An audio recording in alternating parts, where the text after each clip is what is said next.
आप जानते हैं हमारे छोटे बच्चे का जो सर है वो बहुत ज़्यादा कोमल और सॉफ्ट होता है। न्यूबॉर्न बेबी अगर आपके घर आया है तो आपको कौन सी गलतियां अवॉइड करनी चाहिए। अगर आपके बच्चे का सर फ्लैट हो गया है तो आपको जानना चाहिए कि ये किस कारण से हुआ है और आप क्या कर सकते हैं जिसकी वजह से आप बच्चे का जो हेड है उसे फ्लैट होने से बचा सकते हैं।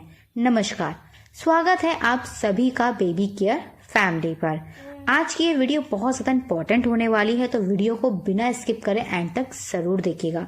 आज की इस वीडियो में हम बात करेंगे अगर हमारे बच्चे का हेड फ्लैट हो चुका है यानी कि चपटा हो गया है तो इसके पीछे क्या कारण होते हैं। साथ ही हम आपको कुछ ऐसे उपाय भी बताएंगे अगर फ्लैट है तो उसे ठीक कर सकते हैं। उससे पहले आपसे एक छोटी सी विनती है, अगर आप हमारे चैनल पर नए हैं तो प्लीज हमारे चैनल को सब्सक्राइब कर दीजिए, बेल आइकन जरूर प्रेस कीजिएगा ताकि प्रेगनेंसी और पेरेंटिंग से जुड़ी ऐसे इंपॉर्टेंट वीडियोस आपको मिलती रहें। तो आइए अपनी वीडियो को अब हम शुरू करते हैं। नंबर 1, अगर आपकी डिलीवरी नॉर्मल हुई है तो बच्चे का जो सर है वो पीछे से थोड़ा सा लंबा होता है। नॉर्मल डिलीवरी में अक्सर बेबीज का सर बड़ा होता है क्योंकि जब नॉर्मल डिलीवरी होती है तो उसमें थोड़ा सा टाइम लगता है, जिस वजह से बच्चे का जो कोमल सर होता है उसका आकार थोड़ा सा लंबा हो जाता है। मेरे साथ भी ये प्रॉब्लम आई थी। मेरी नॉर्मल डिलीवरी में भी मेरे बेबी का जो सर है वो पीछे से लंबा हुआ था।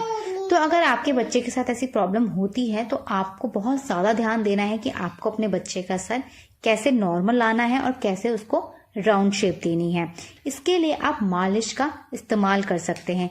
अगर आपके घर में कोई बड़े बुजुर्ग हैं तो आप उनसे मदद ले सकते हैं। साथ ही अगर आपके साथ कोई बड़ा नहीं है तो आप इसके लिए वीडियोस देख सकते हैं, एक्सपर्ट्स की राय ले सकते हैं, अपने डॉक्टर्स की हेल्प ले सकते हैं कि हम बच्चे का सर किस तरीके से राउंड कर सकते हैं।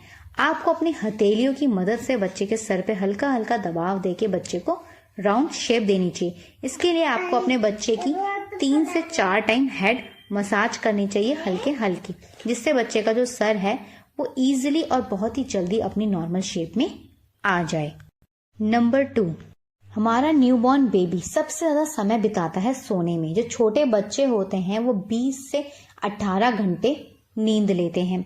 तो आपको ध्यान रखना होगा कि बच्चे का जो सर है वो एक ही पोजीशन में ना हो। जब बच्चा सोता है या बच्चा लेटा है, अगर बच्चे के एक ही एरिया पे ज्यादा दबाव पड़ जाता है तो बच्चे का सर फ्लैट हो जाता है। इसके लिए आपको ध्यान रखना होगा कि बच्चे के एक ही पार्ट पर ज्यादा दबाव ना पड़े। अगर बच्चा लेटा है तो बच्चे के जो बैक है, बैक का जो सर है उस पर ज्यादा दबाव पड़ेगा तो वो फ्लैट हो जाएगा। इसीलिए आपको हर थोड़ी थोड़ी देर में बच्चे का जो सर है उसकी पोजीशन को चेंज करना होगा। आप बार बार जाके बच्चे के सर को लेफ्ट और राइट मूव कर सकते हैं। इससे क्या होगा, बच्चे के एक ही साइड पर ज्यादा दबाव नहीं पड़ेगा और बच्चे का जो सर है वो फ्लैट होने से बच जाएगा। इस चीज को अवॉइड करने के लिए आप बच्चों को मस्टर्ड सीड्स पिलो भी दे सकते हैं, यानी कि जो राई के दाने होते हैं इससे आप एक पिलो बना सकते हैं। आपको एक पिलो कवर बनाना होगा, उसमें आपको 1 किलो राई डालनी होगी और उसको अच्छे से कवर कर देना होगा। इसके बाद आप चाहें तो बाहर से कवर लगा सकते हैं और इस पिलो को अपने बच्चे को दे सकते हैं। मस्टर्ड सीड्स जो पिलो होती है इसकी वजह से बच्चे का जो सर है वो फ्लैट होने से बच जाता है, क्योंकि जब बच्चा इसके ऊपर सर रखता है तो जो मस्टर्ड सीड्स होती हैं वो बच्चे के सर के अकॉर्डिंग मूव हो जाती हैं और सपोर्ट करती हैं बच्चे के सर को राउंड करने में। तो अगर आप अपने बच्चों के लिए मस्टर्ड सीड्स पिलो का इस्तेमाल करते हैं तो ये सबसे बेस्ट होता है, जो बच्चे के सर को ऑटोमेटिकली राउंड शेप देने में हेल्प करता है। बच्चे पे आप कोई और पिलो यूज ना करिए। अगर आप करना चाहते हैं तो आप मस्टर्ड सीड्स पिलो का इस्तेमाल कर सकते हैं। ऑनलाइन भी मस्टर्ड सीड्स पिलो अवेलेबल हैं, अगर आप चाहें तो ऑनलाइन मंगा सकते हैं। नंबर 3, जब बच्चा उठा है तो आपने देखा होगा कि मोस्टली बच्चे लेटे रहते हैं। तो बच्चा अगर घर की किसी एक चीज को कंटिन्यू देख रहा है, क्योंकि बच्चे क्या होते हैं कलर को नहीं पहचान पाते, मगर वो किसी एक चीज से अट्रैक्ट रहते हैं, तो बच्चे को आप जब भी देखेंगे तो बच्चा मोस्टली उसी चीज को देखेगा कमरे में जिस चीज से वो अट्रैक्ट होता है। अगर आपके बच्चे के साथ भी ये चीज हो रही है कि बच्चा कमरे में किसी पर्टिकुलर एक चीज को देख रहा है, जैसे कर्टन को देख रहा है या हो सकता है कुछ और लगा है वॉल पे या कोई और चीज है जो हैंगिंग है उसको देख रहा है, तो बच्चे का एक साइड का जो सर है वो फ्लैट होने का खतरा हो सकता है। इसके लिए आप बच्चे की स्लीपिंग पोजीशन को चेंज कर सकते हैं। अगर आप कमरे में उस चीज को चेंज कर सकते हैं तो आप वो कर सकते हैं। अगर आप ये नहीं कर सकते तो आप बच्चे की स्लीपिंग पोजीशन चेंज कर सकते हैं। जैसे अगर आपने अभी उसको ऊपर की साइड सर करके सुलाया था तो दूसरी बार आप उसको नीचे की सर करके लेटाइए। इससे क्या होगा, बच्चा उसी चीज को दो अलग अलग डायरेक्शन से देखेगा, जिससे बच्चे का जो सर है वो फ्लैट नहीं होगा। इसी के साथ आप बच्चे को टमी टाइम भी दे सकते हैं। टमी टाइम से 2 से 3 फायदे होते हैं कि बच्चे को पेट से जुड़ी जो समस्याएं होती हैं वो नहीं होती। दूसरा, बच्चा अपनी जो नेक है उसको सपोर्ट करना सीखता है, उसको कंट्रोल करना सीखता है। इसी के साथ बच्चे का जो हेड है वो भी किसी चीज के दबाव में या प्रेशर में नहीं होता, जिसकी वजह से उसके फ्लैट होने के चांसेस भी कम हो जाते हैं। साथ ही जब आप बच्चे को टमी टाइम देते हैं तो आपको वो अपनी निगरानी में ही देना है, क्योंकि जो छोटे बच्चे होते हैं अगर वो अपने सर को सपोर्ट नहीं कर पा रहे और उन्होंने जो अपनी नाक है वो नीचे लगा दी, अगर उनकी नोज बंद हो गई तो कोई प्रॉब्लम भी क्रिएट हो सकती है। इसीलिए आपको ध्यान रखना होगा जब आप बच्चे को टमी टाइम दें तो आप बच्चे के सामने ही हों। इसी के साथ आप बच्चे को गोदी में भी ले सकते हैं। जब आप गोदी में लेते हैं तो बच्चा अपने नेक को चारों तरफ घुमाता है। इसकी वजह से भी बच्चा अपने नेक को सपोर्ट करना सीखता है और बच्चे की फ्लैट हेड होने का खतरा भी कम हो जाता है। बच्चा जितना ज़्यादा लेटा है या जितना ज़्यादा सपोर्ट में है किसी चीज़ के, उतना ही बच्चे के फ्लैट हेड होने का खतरा बढ़ जाता है।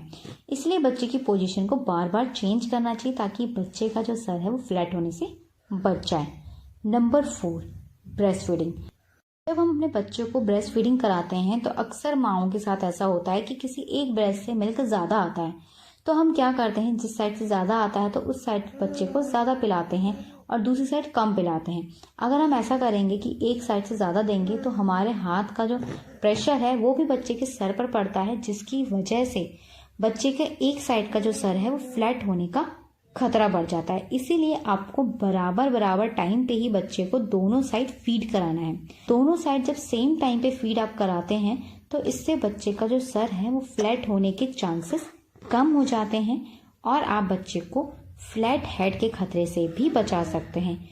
नंबर 5, आप बच्चे को हेड मसाज दीजिए। जैसा कि मैंने आपको पहले बताया, आप मसाज के थ्रू भी बच्चे का जो हेड है उसको राउंड कर सकते हैं, मगर बहुत सारे लोगों को मसाज करनी नहीं आती है, जिसके लिए वो किसी की हेल्प ले सकते हैं। न्यूबॉर्न बेबीज, जो छोटे बच्चे होते हैं, उनके साथ अक्सर ये प्रॉब्लम आती है कि उनका सर बहुत जल्दी फ्लैट हो जाता है। बच्चों के सर पर बाल भी कम होते हैं, जिसकी वजह से उनका सर फ्लैट हो रहा है या राउंड हो रहा है ये बहुत ही आसानी से देखा जा सकता है।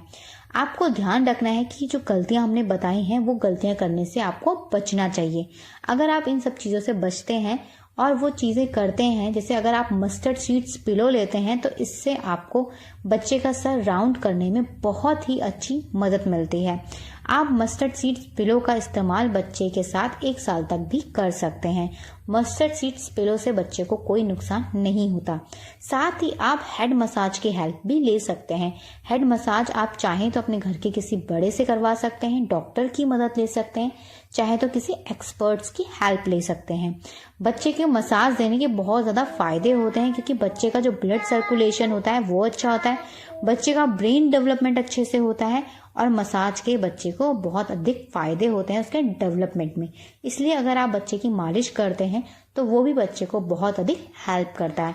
आपको बच्चे की, न्यूबॉर्न बेबी की खासतौर पे 3 से 4 टाइम मालिश करनी चाहिए। इससे बच्चे को बहुत अधिक हेल्प मिलती है और बच्चे का जो डेवलपमेंट है वो भी अच्छे से और तेजी से होता है। मेरी भी नॉर्मल डिलीवरी हुई थी, जिसकी वजह से मेरी बेबी का सर भी पीछे से लंबा हुआ था, जिस चीज को मेरी बेटी की दादी ने मालिश के थ्रू सही किया था। अगर आप न्यूबॉर्न बेबी की 2 टाइम मालिश करते हैं या 3 टाइम मालिश करते हैं तो उससे भी बेबी का जो हेड है वो ऑटोमेटिकली नॉर्मल पोजीशन में, नॉर्मल शेप में आ जाता है। तो आप मालिश की हेल्प भी ले सकते हैं, मस्टर्ड सीड्स पिलो की भी हेल्प ले सकते हैं। साथ ही आप इन गलतियों को अवॉइड भी कर सकते हैं। इन सभी से आपके बेबी को हेल्प मिलेगी। तो आशा करती हूँ आपको हमारी ये वीडियो पसंद आई होगी। तो प्लीज़ इस वीडियो को लाइक कर अपने दोस्तों के साथ शेयर ज़रूर कीजिएगा ताकि उनकी भी हेल्प हो सके। कोई भी सवाल या सुझाव हो तो कमेंट करके ज़रूर लिखिएगा। अगर आप हमें फेसबुक पर देख रहे हैं तो प्लीज़ हमें फॉलो ज़रूर कीजिएगा। अगर आप हमें यूट्यूब पे देख रहे हैं तो हमें सब्सक्राइब कर बेल आइकन ज़रूर हिट कीजिएगा, ताकि प्रेगनेंसी और पेरेंटिंग से जुड़े ऐसे ही इंपॉर्टेंट वीडियोस आपको मिलते रहें। हमारे वीडियो को पूरा देखने के लिए आप सभी का धन्यवाद। मिलते हैं आपसे नेक्स्ट वीडियो में, तब तक के लिए अपना ध्यान रखिएगा। धन्यवाद।